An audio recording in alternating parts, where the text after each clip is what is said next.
Hi, I'm Jenise Jensen. I'm with the Breck Recreation Department. I'm super excited because today I'm here with Tran, who is the High Performance Dietitian for the U.S. Ski and Snowboard Association. And the really exciting about this is that we're going to get kind of a behind the scenes glimpse at what you do with the athletes. And it's not just the free skiing athletes, you have all the U.S. ski teams, right? Yeah, all the ones that go to the Olympics and are part of the U.S. ski team and the U.S. Snowboard team. Exciting. So that would be downhill, alpine, alpine is downhill, but Nordic, Yep.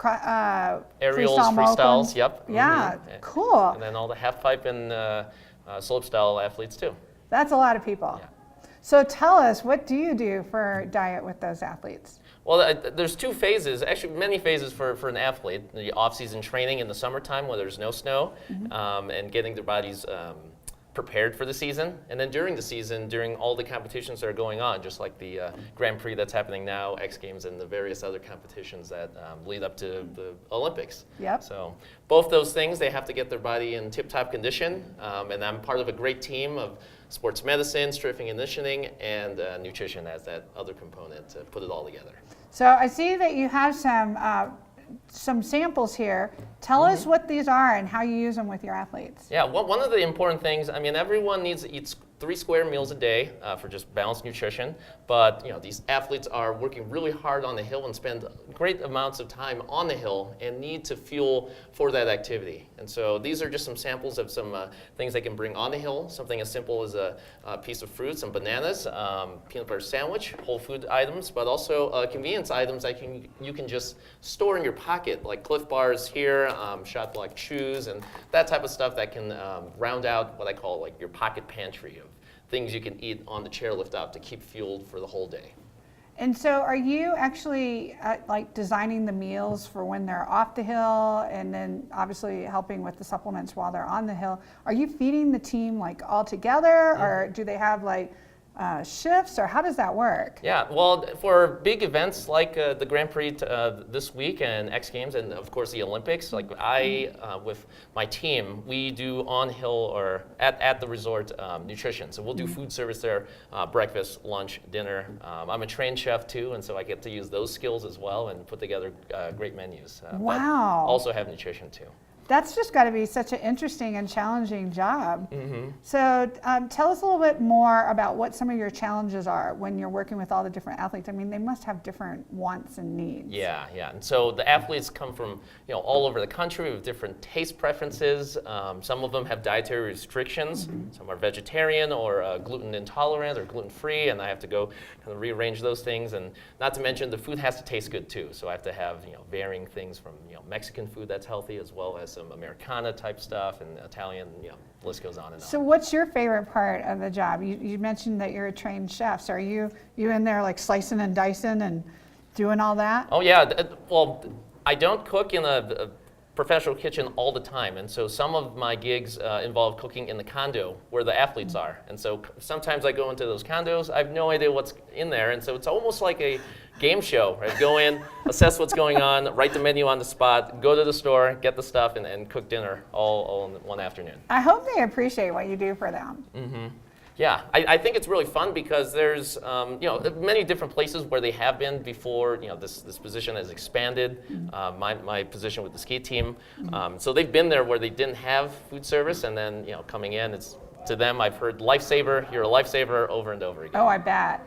And do you have to do, what sort of nutrition counseling do you do with them? Because I bet some of them, some of them are probably more disciplined in that area than others. So tell us a little bit about how you work with them and coaching them.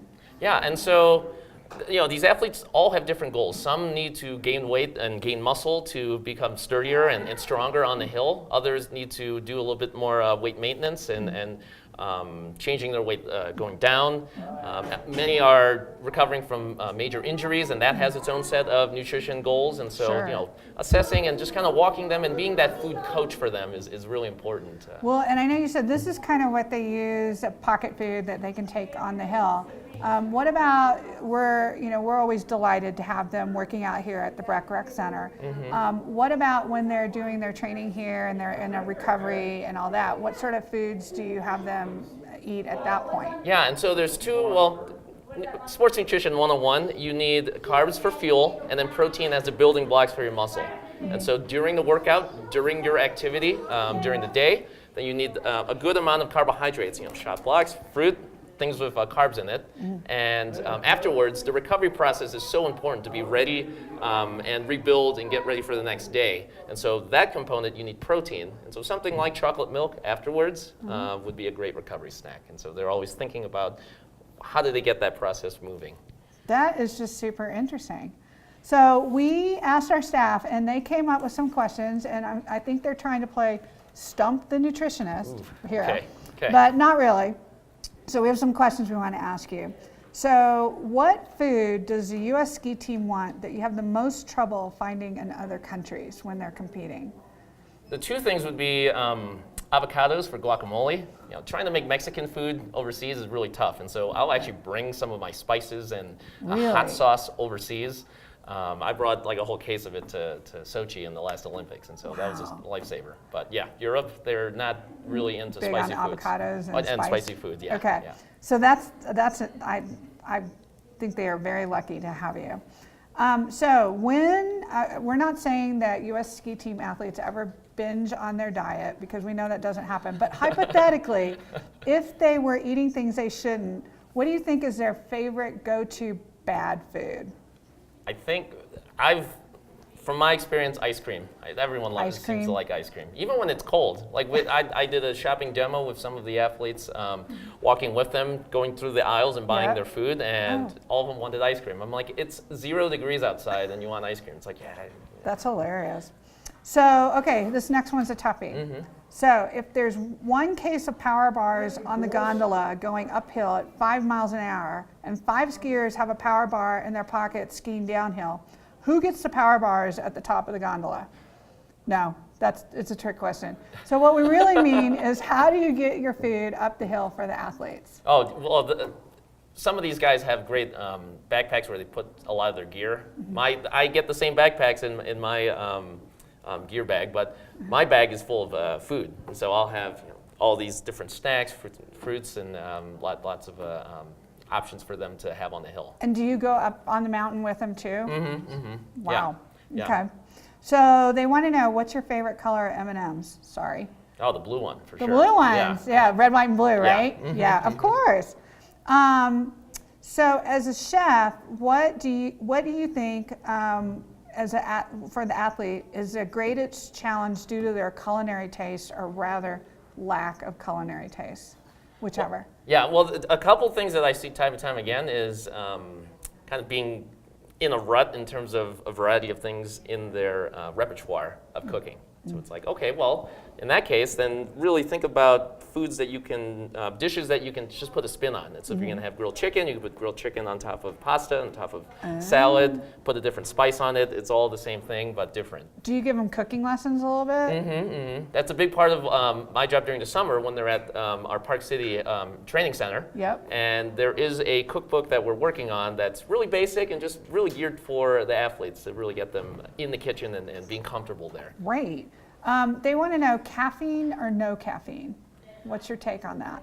Well, the coaches really run on caffeine, but actually for the athletes, it's one of the most proven supplements that you can take. The biggest thing to have a big effect for caffeine on race day or competition day is to actually not take it unless you're competing, and so the effect is larger. So if you take it all the time, then you're used to it. So that's the difference. It's kind of climatized to it. Exactly. So we want to know, do you have a nickname with the U.S. ski team? Oh, well, so in the kitchen, I like to blast the music, make it a lively place. And so I have all these DJ nicknames, DJ Wonton or DJ Egg Roll, DJ Fried Rice. It's kind of funny. I embrace it. It's like, what kind of food do you want today? We knew that you had a nickname. We just didn't know what it was. Yeah.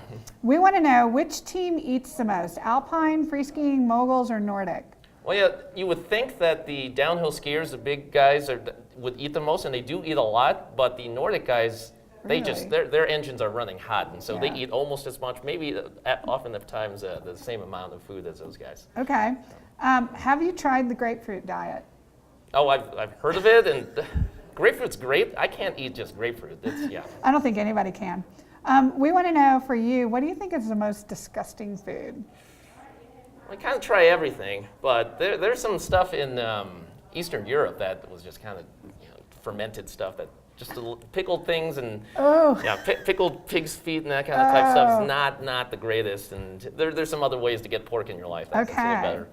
So then our last question was just, what's the most interesting challenge that you've had as a chef with the U.S. ski team in another country? So kind of going back to, it's got to be challenging at times to find things or deal with things in a different country. Yeah. So, I mean, I've taken, the next Olympics is in Korea. And so I've had much experience in Europe where you can, I've taken French and I understand German. And so I can kind of figure out when I'm at the grocery store what this item is. But when I'm in Korea, I don't speak Korean, I'm Chinese. And looking at the label, I'm like, I'm not sure what this is. And trying to figure out a menu from being in a foreign grocery store where you can't even decipher what the ingredients are. That's the hardest thing. Totally relate to that because I've been to Asia quite a bit. So yeah, and they also have, just as I'm sure you know, some interesting foods of their own that aren't necessarily pickled. But anyway. Yeah. And so trying to bring that American flavor over, making Mexican food and barbecue, all that kind of stuff, and putting the square peg in the round hole. That's my challenge, and it's fun and